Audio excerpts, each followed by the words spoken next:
अब देखो यहाँ पे एक चीज समझो कि जब साइमन कमीशन बना यानी कि नवंबर 1927 में बना, भारत में विरोध शुरू हुए, लेकिन ये आए कब भारत के अंदर? फरवरी 1928 के अंदर। अब यहाँ आने के बाद इनका सबसे पहला काम क्या था? पूरा भारत घूमना।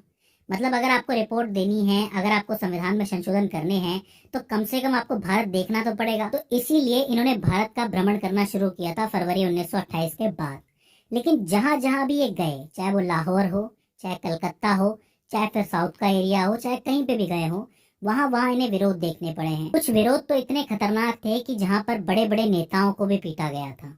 मतलब जवाहरलाल नेहरू और जीबी पंत जैसे लोगों को लखनऊ में बहुत बुरी तरह पीटा गया था, पुलिस वालों ने उन्हें मारा था। इसके अलावा लाहौर के अंदर जो प्रदर्शन हो रहा था, उसमें जो प्रमुख नेता थे वो लाला लाजपत राय थे, उनके ऊपर भी लाठियां बरसाई गई थी और 17 नवंबर 1928 को उनकी मृत्यु हो गई थी। इसी के जवाब में भगत सिंह ने एक पुलिस वाले का मर्डर कर दिया था, जो कि एक स्कॉट को मारने वाले थे, लेकिन दूसरा व्यक्ति आ गया था। आपको याद होगा भगत सिंह और राजगुरु उसके अंदर शामिल थे, और इसी के चलते उन्हें जेल भी हुई थी, और इसी हत्या की वजह से 23 मार्च 1931 को उन्हें फांसी दी गई थी। ये सारी चीजें उस टाइम पे चल रही थी। अब ये जो कमीशन था, ये सारी की सारी चीजें देखता हुआ चल रहा था। अगर वो भारत में घूम रहा था तो उसने प्रदर्शन भी देखे, गरीब लोग भी देखे। इन सबको देखते हुए उन्होंने 3 तरीके के सुधार थे जो बताए थे कि ये 3 संशोधन हैं जो संविधान में करने चाहिए। अब वो 3 संशोधन क्या थे? पहला तो ये था कि प्रांतीय क्षेत्रों में कानून तथा व्यवस्था सहित सभी क्षेत्रों में उत्तरदायी सरकार होनी चाहिए। मतलब उन्होंने ये कहा कि जो प्रांतीय क्षेत्र है उसमें कानून व्यवस्था को ठीक करना होगा, और वहां पे एक उत्तरदायी सरकार बैठानी पड़ेगी हर प्रांत के अंदर, हर राज्य के अंदर, जो भी ब्रिटिश इंडिया के अंदर आता था। दूसरी सिफारिश उन्होंने ये की कि जो केंद्रीय विधानमंडल है उसका पुनर्गठन आपको करना पड़ेगा।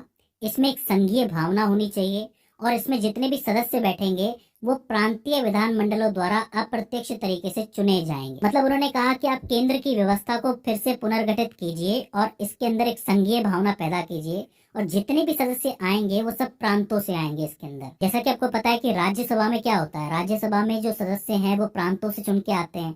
तो ऐसे ही यहाँ पर भी कहा गया कि केंद्र में जो सदस्य आएंगे वो प्रांतों से चुन के आएंगे, प्रांतीय विधानमंडलों से चुन के आएंगे। और तीसरा और आखिरी सुझाव उनका ये था कि आप केंद्र में एक उत्तरदायी सरकार अभी मत बनाओ, क्योंकि इसके लिए अभी समय ठीक नहीं है।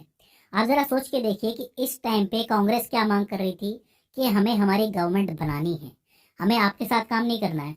भले ही आप ऊपर गवर्नर जनरल रख लो, लेकिन हमें हमारी गवर्नमेंट बनाने दो और हमें एक स्वतंत्र कॉलोनी की तरह काम करने दो। लेकिन इन्होंने, साइमन कमीशन ने आके क्या कहा?